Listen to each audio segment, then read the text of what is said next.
one of the easiest, lowest lift things that you can do as an owner of any size. Just always be recruiting. You've actually taught me this. The atmosphere starts at the job posting. I'm attracting talent, whereas a lot of people think I need to go headhunt and find. The way anyone can and should think about recruitment is sales. Like, if you're not going to take care of the thing that's keeping them safe on the road every day, how are you going to take care of them in any other aspect? The amount of new babies that our team has every year, I feel like is one of the coolest vanity metrics for a business.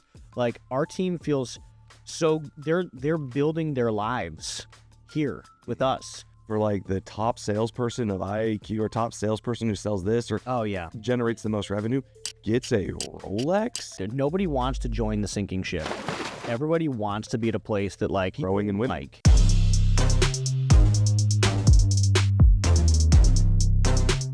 Welcome back. Welcome back to Owned and Operated. Owned. This week we have Jack Carr in studio with John number 2 Wilson. Wow. Yeah, number 1 in the number 2 business, Wilson. What's going on, John? Man, having a good time. I'm having a lot of fun. This, honestly, I get really nervous going into these workshops. Yeah. Just because, like, I really want. Well, historically, you've done such a bad job. Ouch. No, everyone who's been to workshop 1 and 2, you do a great job. That. You do a great job, but solid delivery at all times. I'm hurt, but more so, I just really want to do a good job for people. Yeah, like I like this that people come out of it. Like I get a text from guys. Yeah, from our first workshop. Shout out Thomas BB. So he texted me like 2 days ago, just asking, "Hey Jack, well, how do you do this, and this?" Yeah, like I'm curious. Yeah, and so there's so much value, like over a year and a half, that has been delivered from networking and what they've taken from the workshop and how they're actually implementing that. Like, I really just want to do a good job. Yeah. And then I get here, I start bullshitting around with everybody, and I'm like, oh, this is fucking awesome. I love this. It's good time. It's fun. It's a lot of fun. Talking shop. Yeah. You get to get 30 people together and just talk about plumbing and HVAC. What was interesting about this group this week is bigger. A lot of big shops. Biggest one in the room's 14. We have a couple 6s, a 7 in there. Got another 7 this morning. So for breaking 5, there's a lot of people that did a really good job. If you bring guys to breaking 5 that have already broken 5, win. Yeah, I did think it was interesting because I'm like, oh, okay, like, wow, we're delivering some value here for people. Well, what I thought was actually really cool, more cool in the sense was we had about 3 or 4 people who sent other team members. Yeah. And I was thinking about sending my GM or ops manager, whatever you want to call them. Yeah. But the people have actually done that. They got so much value the first time. They came back and they said, John has a $2,000 average plumbing ticket. We need to get there. Yeah. And then they can't get by it because they're like, that's not a real thing. And then they send their GM and their GMs and office managers are like, oh, this is a real thing. I think it's mainly you that's like, I don't know. I've talked to them. Like the one-time plumber guys, they're like, our average tickets are $600. Like, what is a $2,000 average ticket? Yeah. Because if you think about it, right? Think about it from a different way. Okay. If you could take your team of 4 guys. Okay. And you're rocking $600 average tickets. Yeah. And you could say, we do $2 million a year. Yes. And with my 4 guys, each of them does $500,000. Yeah. And you say tomorrow, now each of these guys for the rest of this next year is going to do $2,000 average tickets. Yeah. I've just increased my business, 3x? It's good. Even if you don't, so we didn't go from our 400 average ticket to 2,000 like you. We went from 400 to 900. Okay. Well, that sounds good. And so we doubled the average ticket size across the board, and our revenue saw that as well. Yeah. And so like that's the key is there's no expectation that you're going to walk out of this making that much. Yeah. But if you can implement some of the right choices to get closer, it feels good. Yeah. It feels real good. Field Pulse is the all-in-one field management solution for growing home service companies. Field Pulse is designed to simplify your day-to-day operations by combining everything you need into one platform. It also includes integrations to help you save time, like QuickBooks Desktop and online. It has a bunch of advanced tools and features like a CRM, estimates and invoicing, good, better, best options, maintenance plans, a robust price book, and scheduling and dispatching. Field Pulse will transform the way that you manage your field teams. Altogether, it will save you time and find revenue that you didn't even know existed. Whether you're a small company that's looking to grow or a larger company looking to optimize, Field Pulse has the tools that you need to do it. And don't just take our word for it. Field Pulse has earned over 580 glowing reviews with an average rating of 4.8 stars. That's Field, P-U-L-S-E. Head to their website to learn more, fieldpulse.com. We're going to be talking about hiring today, but when I unpack like optimizing average ticket, and I think about it a lot, like especially when doing like working with like people up and coming in their business. I look at us and the stuff that we're doing every day. Like, what are we doing right now? Like, it's a lot. Like, it's always a lot. It's always a lot.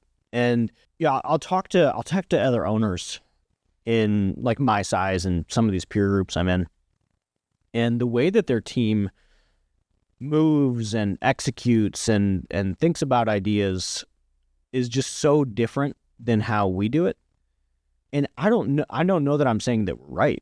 I just think it's totally different. Yeah. Like, you know, one of the things, and it's driven by me, because like that's just the personality that I bring, and that's like my, you know, what I bring to the table.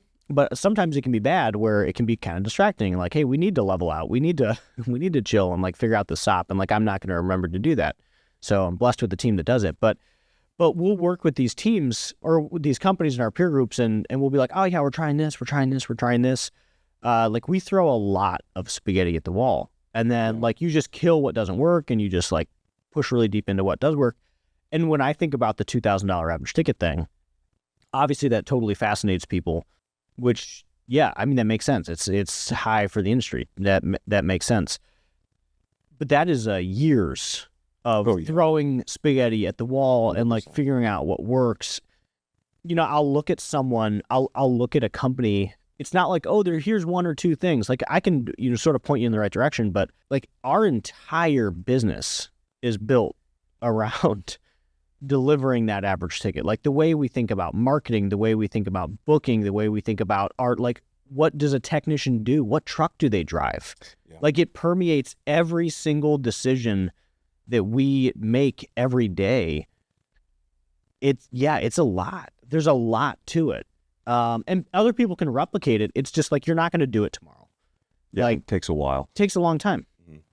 Yeah. And it's model based. A lot of it's based on the specific model you run and how you train. And so like, what's your org structure? How do you compensate? How do you recruit? What do you say during recruiting? What's the cool part? What's the truck? Like literally, what's the truck? Yeah. That actually matters for this model is what is the vehicle that they're driving. Yeah. And because I was trying to explain this to someone a couple months ago, and they're just like, how are you doing this? And I started like describing it, and I was like, holy shit. I mean, the way we're doing it is 145 people are focused on this every single day. Mm-hmm. And we built our company from 3 million on to do exactly this. Mm-hmm. Like we built like this. The cool part though on the back end, right, is you were talking about some of the incentives and spiffs, like programs you run, and I'm going, man, how cool is that? Yeah. We've got a cool new one where we're giving away a couple Rolexes this quarter. Like that. That's going to be sweet. Right? If I'm a tech, we are recruiting. We're recruiting. Right? If I'm a tech and I'm like, this company for like the top salesperson of IAQ or top salesperson who sells this or generates the most revenue gets a Rolex. Oh, dude, on top of that, and this isn't like such a status symbol, especially for like it's good trades, like blue collar trades. I'm flying 50 people to Dominican Republic in like 10 days. Like we're doing our like $1 million club. Like literally 50 people. We leave on the 1st of May. None of that's possible though without high average ticket. Right. And that's what I was getting at the end is like, you can't offer a $5,000 Milwaukee shopping spree. Yeah. That'll be a fun one. If you don't have the cost, like most small business, I'm kicking things now, I'm so excited. Most small business owners are like, how am I going to make payroll this week type of stuff. Yeah. And so, but when they look at their average ticket, they go, oh, my average ticket's $300. I'm having trouble making payroll. Yep. Like to think about giving away Rolexes is just like doesn't make sense. And then as somebody who's working like a technician, you can see why it's so hard to compete as a small company with larger companies who are doing it correctly. And because I'm giving away roles. Because like, who are you going to work for? Yeah. Right? Like if you had that option. Hey, do you want to go to Dominican with your wife? Like hey, you want to get text? Speaking of recruitment, you want to get great field professionals, give their wives a free trip to Gulf of America. Yeah. Right? It's huge. And that's just the incentive side. And I know you pay the guys well as well. Yeah. So from a recruitment standpoint, I know I'm like hijacking into recruitment because I know we're supposed to talk about that, but it really is a cool thing. Segue. Yeah. Really smooth. That was good. No, I don't think anybody. I don't actually care because I'm really interested in that. The way that you guys generate revenue and the way that you built the company is we are trying to emulate that because I can see the back end by coming up to these workshops and seeing how you had 3 very in-depth site tours. And I'm like, oh my gosh, I want that for my team. I want to change the lives of the people around me and be like, dude, it's that part is awesome. Like that part is awesome. Like we have 25-year-olds buying houses. Yeah. And I know I've said this on the show before, but I really need a number for it. The amount of new babies that our team has every year, I feel like is one of the coolest vanity metrics for a business. Like our team feels so they're building their lives here with us.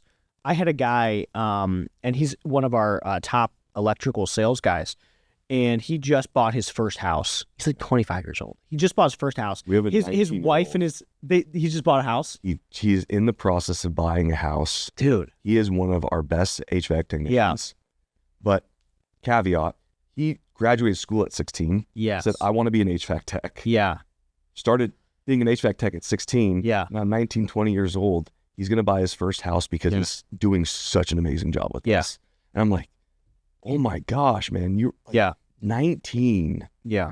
It feels really cool. Yeah.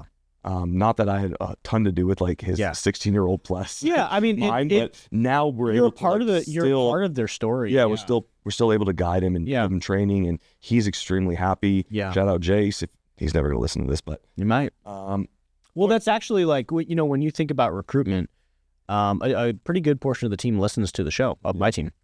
And I think if we, this is back to like average ticket. So like, hey, I'm gonna give Alex Hermosi a shout out. Big content creator, how to grow your business. He's probably listening to this. Yeah. Totally. Totally. But yeah, he had this thing the other day, and obviously, like, we're really trying to dial in on, for owned and operated, we're really trying to dial in on YouTube. Well, and for Wilson, like, we're really focused on video right now. Yeah. Huge investment into video across both these teams. We have like 5, between both of them, we have 5 or 6 full-time people focus on video every day. I'm a plumber, all right? So, like, that's crazy. But, and he said, look, the people that are ahead of you aren't, like, hey, if you're doing 1 video a day, this is content focused, so I'm sorry if you're not in content, but if you're doing 1 video a day, like, that's great. But the people that are beating you aren't doing 2 videos a day or 3 videos a day. They might be doing 100 times your output of pieces of content, whether that's like written or audio or video or pictures or whatever it is. They're not doing 1 to 2 times more things. They're doing 100 times more things. And I think that resonates with me for our average ticket and for our recruitment. Like, if I point to like, hey, why are you guys successful with recruitment? It's 100 fucking things. Like, it's so many things. Like, highly interconnected. And they're all the same thing. Like, hey, like, part of it's the business model is attractive to talent. Mm-hmm. Like, hey, as an installer, if you're just a plumber and you don't want to sell, which most companies are going to make you sell, you don't have to sell here. You can just come here and you can actually make $150,000 just being a freaking plumber. Just doing just go be a craftsman and just do an amazing job, and we're going to think you're the coolest rock star in the world. Best craftsman there is, and then you win. And that's awesome. And that's our business model. And there's 100 different things that went into that. Mm-hmm. And then on top of that, we have a trip to the Dominican. Installers can go, salespeople can go, call takers, like whoever booked the most calls last year, they're going on the trip. Yeah. So like, just high achieving club. We're giving away Rolexes. We have a contest going right now for most reviews, and like you get a smoker. The way we think about benefits, how many people we have doing recruiting. We have 3 full-time people doing recruiting. Yeah, I think so it's 100 things. Yeah, I think what would make this more valuable though is rolling it back 3 steps and saying like, you're here now, but you weren't always here. And so before, no, I came out of the womb. Slaying in HVAC units. I was born like this. I was being a Lady Gaga. Born this way. I hate you. But right, a lot of the smaller plumbing and HVAC shops and electrical shops, they're listening to this going, yeah, but I can't offer roles. Well, see, I think they're wrong. Like our first trip that we did as a reward trip, it was a sacrifice, but I did it at $2 million. Dominican Republic, like I bought the business in 2016, which is 9 years ago. Yeah. Dominican Republic is our 8th reward trip. Number 8. Yeah. Not number 1, not 4, 8.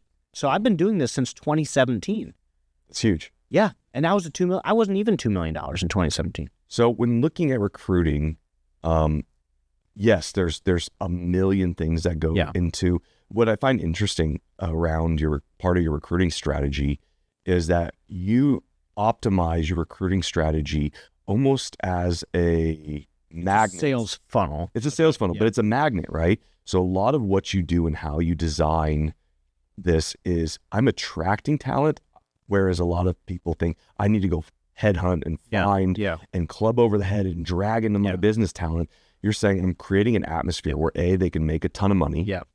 They have to be high performing, but they can make a ton of money. They get rewarded really well. We take care of them. And you mentioned their spouse. We take care of their spouse too. Mm-hmm. We send birthday cards to their kids, whatever the thing may be. And it doesn't always have to be, in my opinion, extremely high value, but it is creating a magnet by designing an atmosphere. And that you've actually taught me this, the atmosphere starts at the job posting. Yeah. It starts at the job posting and it starts offline when they Google your business. Yep. What are they seeing? Yep. So I yelled at my team. Classic. Super magnet, right? Classic. Yell at your team. So I just ripped into them. Yeah. But the reason I did it is because after our workshop yesterday, I went and I looked up our recruitment ad. Everything was good except one key thing. It was our parent company was the name of who was hiring. Oh, sure. And I'm saying, you know why nobody's showing up? Why they sign up? They sign up because they say, "Oh, great pay," but then they don't show up because they Google our name and it's not a name. It's not a plumber. And as a plumber, as an HVAC guy, as a tradesman, you know every other tradesman and every other company in that area, and you know their reputation. Yeah, it's a very small community, and we're in a big city. Yeah, and so they're Googling us and they're going, this isn't a company. This is a startup. This isn't a thing. There is 0 reviews for this company. Yeah. I'm not even going to go in for the interview. Yeah, yeah. And so it's silly, but it's making sure that like every point of the recruitment process is leading to almost a magnet style like draw. Like they should, the power should be in your hands again, whether you want to hire even in a labor shortage.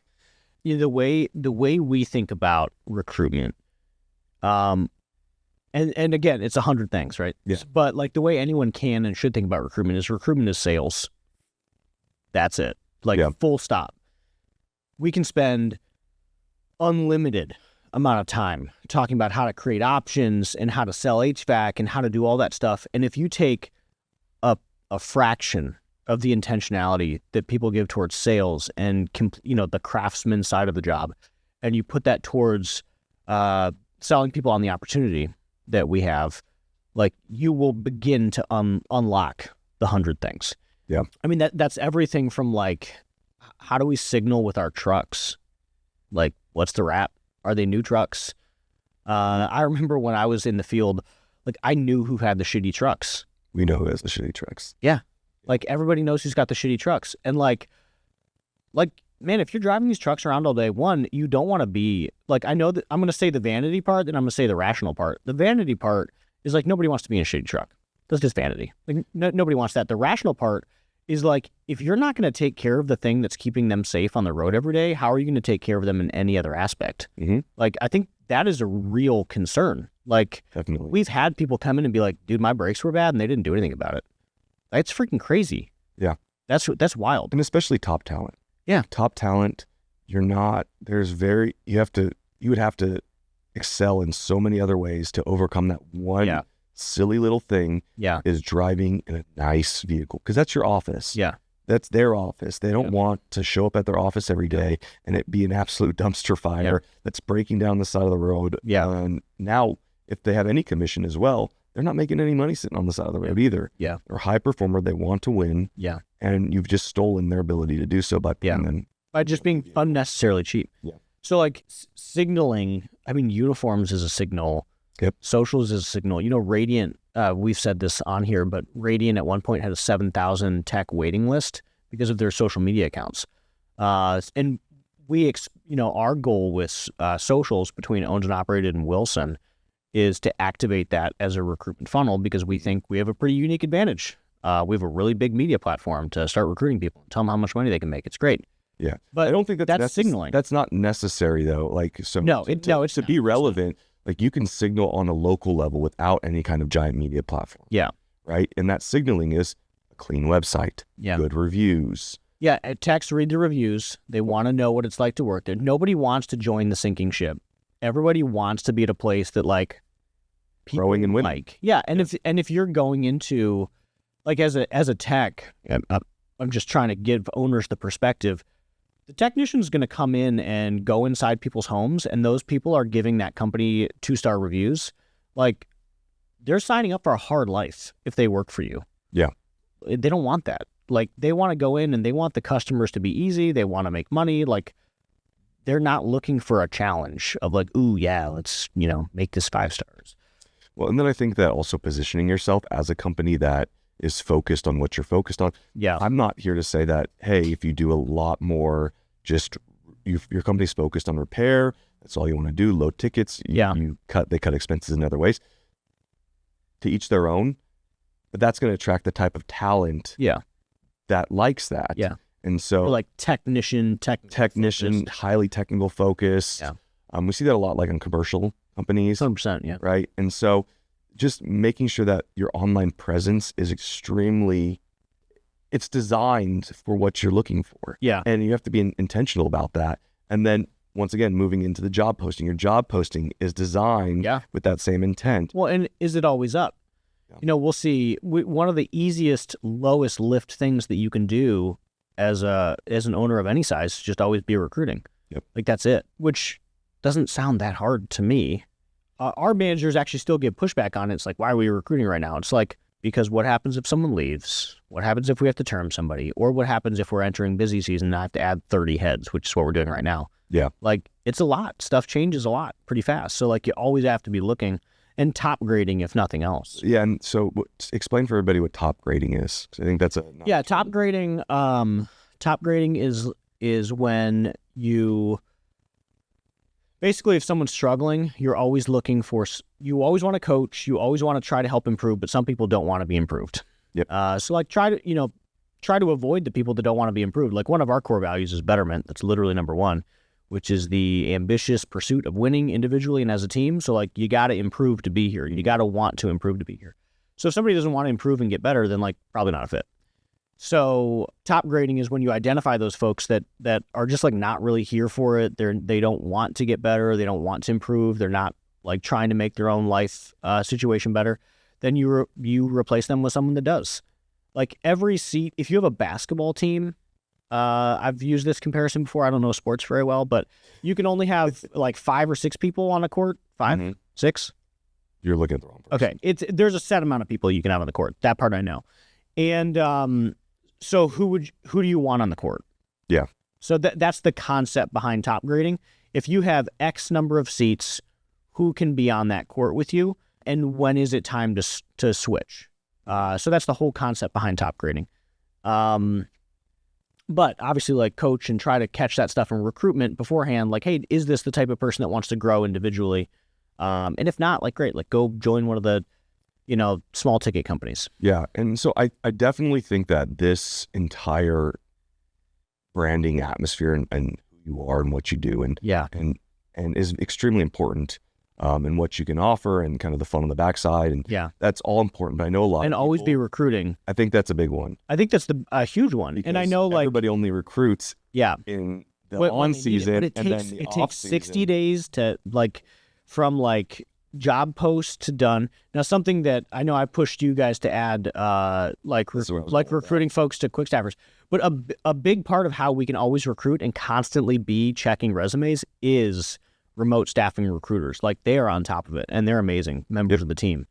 So I think that's a big part of our win. Yeah, is we have 3 full-time recruiters, and Cassandra's the team lead. She's incredible, and then she's got Abby and Krista, and then just every day, we are drowning in interviews. Literally, our managers are asking us to stop. Because what I always say, right, is when are the highest level of talent, which is what you want in your business, when are they looking for a job? April.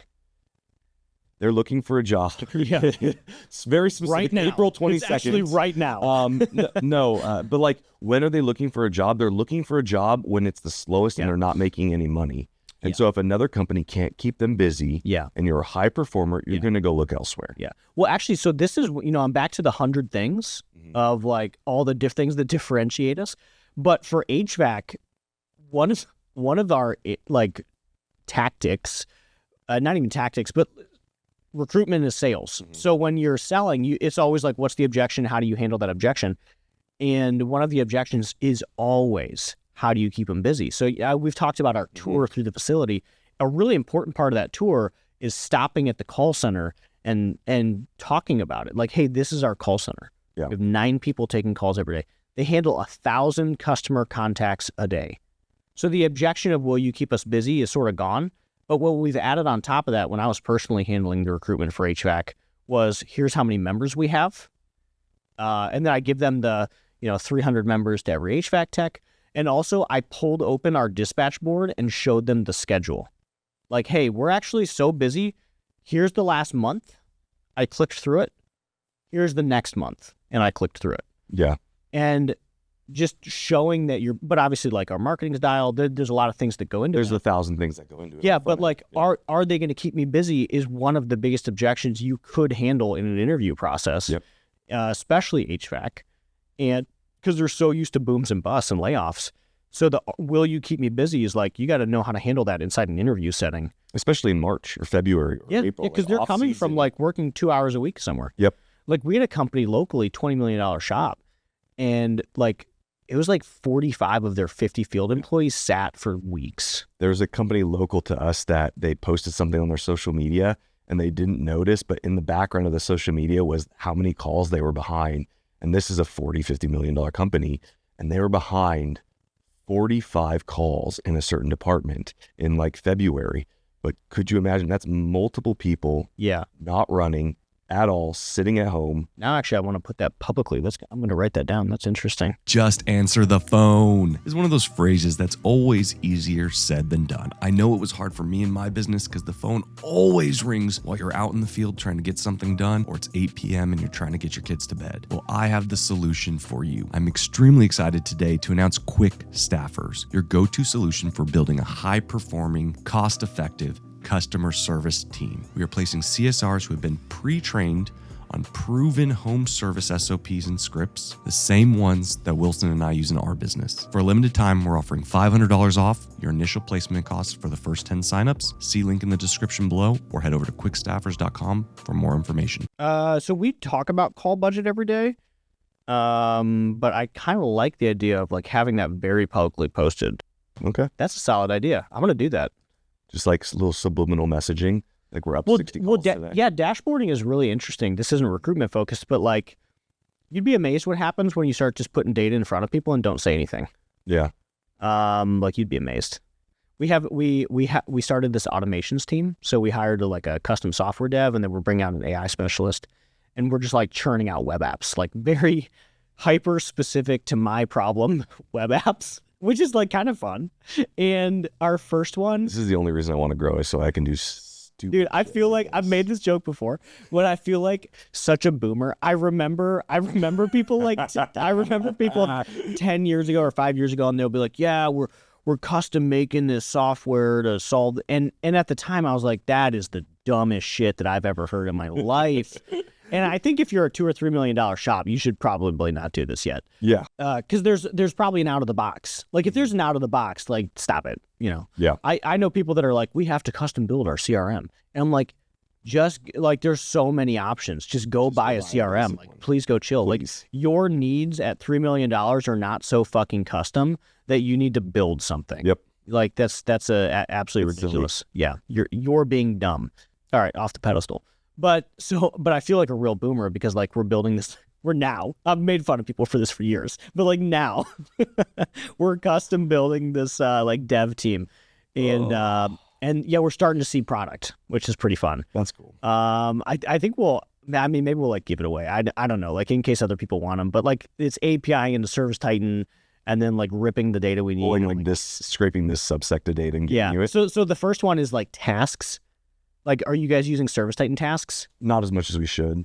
Yeah. And it's because you can't track them and you can't report on them. Yeah. But like, what if you had a dashboard that showed you how behind your accounting team was on tasks? That's pretty funny. That's pretty funny. That's I'll show you too. Like I'll show you when we go to the other room. 45 tasks behind. It is. And Brandon was like 10 behind or something. Yeah. He was like, damn it. Yeah. But I mean, like, right, you post that on some kind of board out there. And like, okay, but like calls behind would be really interesting. I bet we could rip that data like not very hard. We actually just had another cache. That was another thing that we started publicly displaying for like one of our accounts, not super publicly, but in SLT. Yeah. Interesting to see what behavior happens. Because like, hey, here's the cache goal for this account. Let's publicly display it. Yeah. Anyways, custom dashboards. Yeah. And I feel like a boomer when I talk about building a software dev team for my plumbing company in Akron, Ohio. We do a media software and we do plumbing. Yeah. But yeah, I mean, super interesting though. At the end of the day, is like, hey, you can bring those technicians in the off season. Yeah. If you have the calls or if you're focusing on your marketing in the right way. Are you selling memberships? Yep. Like, what happens when you have no calls? Do you have an outbound team? How big's the customer list? What's your like marketing stack look like? What levers can you pull? You know, we started focusing, I've said this so many times, we started really focusing on ungoogling the business last year. And man, did it like freaking work. Like Google's still a big part of it, but it used to be all of it. And now it's like 50% of it. So like we're continuing to drive that down. So what happens? Yeah. How do you continue to keep the team moving? And that's such a big part of recruitment. And then like, yeah, comp. I mean, that's obviously a big part of it. And what are they doing? What are they driving? What are they going to do during the day? Are they there to sell and do the work? Are they just there to do the work? Our ability to create the sales and install position has been really interesting because a lot of people, they're ready to be out of the field, but like they're not yet capable of being a manager. And this is a different path for them. Yeah. They can still win financially. So like, what do they do during the day? Are you going to keep them busy? Who's the manager? Yep. Like it's always who's the manager. That's always such a big part of it. Like a leader really sets the tone. But yeah, comp and how you signal is just such a big part of it. Huge. And like building, you know, we talked about this at the warehouse or in the workshop, but years ago. It's another signaling item. Yeah. Yeah. I mean, yeah. Physically, where are you located? Yeah. Are you located? Like we're located next to the highest pocket of wealth in our county, like right next to it, like 5 minutes down the road. It's the closest we could get for a building this size. That's a great decision. Like one, we're actually drawing talent from these neighborhoods, which is great. But like people know that we're going to be serving customers that are going to be easy to work with. Like techs don't want to go in houses where they might get a gun pulled on them. So like, yeah, where are you located? And if we were located in other spots, you'd be dealing with more landlords, you'd be dealing with more challenging customers. Yeah. And all of this is stuff that makes either recruitment or retaining hard. Yeah, definitely. So the 1,000 things there. But I mean, the nice part, if anyone's listening and like trying to remember them all, they're not that difficult to remember if you look at it from the outside. You're running a good business. Yeah, exactly. Like if you're running a good business, recruitment comes easier. You should have easier. those leads. If you're running a good business, you should be thinking about your location and how you optimize. Yeah. If you're running a good business, you should be thinking about all of these things all the time and driving intent on each items. And if you're intentional, if you approach decisions with intent and not like pure dollars. And when I say, that's what I was just gonna say. So when I say intent though, I mean like we are attacking this issue from a marketing and recruitment angle and not a cost angle. Because what happens, right, what we fall into the trap of is, oh, this building was $2,000 a month for 2,000. It's such a good deal. I don't know if I can afford a little bit more. But that that like cost cutting that you're doing on the front end to get the business that's down by the prison is cheap for a reason. Yeah. Has terrible marketing statistics on it. I've told this story, but like guys would pull into our parking lot to interview and literally turn around. Like they used to just leave and not actually interview. And so just making sure that when you're paying for more than just like physical space to hold units, you're paying for recruitment. An easier recruitment. You're paying for an easier marketing. Yeah. And so that all sets you up for growth. Yeah. No, I agree. Yeah, I think work to run a good business, invest in the infrastructure. I think that's a lot of what we're talking about here. Are the vans good? Is the physical location good? Is the software easy to use? Is the software easy to use? Can you get reporting? Because if you actually can't get reporting, like I'm sure there's a bunch of really cheap softwares out there. But if you can't get good reporting, how can you pay your techs really well? And how do they know if they're winning? How do they know if they're winning? Yeah. I want to know if I'm winning. Samesies. Yeah, so like infrastructure, is it good? Are we marketing well? Do we have good reviews? It's all the same stuff. And then when someone finally is ready for that search, that's all top of funnel. Yeah. So like that's branding. So I always like to compare it to marketing and sales because I think that just tracks for people better. So like, hey, my reviews and my vans and all that stuff is signaling to customers and potential team members. And that's like our top of market. That's our TV. That's our radio. Like they know we exist and they see us out there and they understand what we're about. But bottom of funnel, when somebody finally needs that water heater or when someone's ready to switch jobs, that's how you show up on Indeed. And that's your benefits. That's your compensation plan. And when you're finally at that actively point, going after those people too. Yeah. Right. Yeah. Having a full-time recruiter that's saying, hey, are you ready? Hey, are you ready? Hey, I'm following up. Are you ready? And a CRM to manage it. Yeah. So we have a CRM to manage anyone we've ever talked to in recruitment. Because it's like, these are potential applicants. Yeah. And I mean, if you're recruiting all the time too, that makes sense because you're recruiting all the time. You need to have that backlog. Otherwise it just falls into abyss. Yeah, it does. Yeah. So we basically turned our, this is one of the 100 things. I'm sure it sounds complicated and it was, I guess, but recruitment is a sales team. Like they're actually commissioned. Like our recruitment team is because it's sales. If this person hires on, here's the commission you get day 1, day 90, day 180. I think it's pretty normal for recruiters. They're commission based. Yeah. So sweet. I think that really covers. We covered a lot. Ton of good business. 10 out of the. Ton of signaling. Pay really well. Don't yell at your staff like Jack. Don't do it. Don't do it. Always be recruiting. Always be closing. Coffees for closers. Coffees for closer. I actually brought that mug in today to match my closer sweater. I have a Coffees for Closers mug. I was going to bring it later to the workshop. Well, if you like what you heard today, make sure you like and subscribe so you can hear more stuff exactly like it about how Jack yells at his team. And check out Owned and Operated. Opposite of branding that we want. .com. I hate you.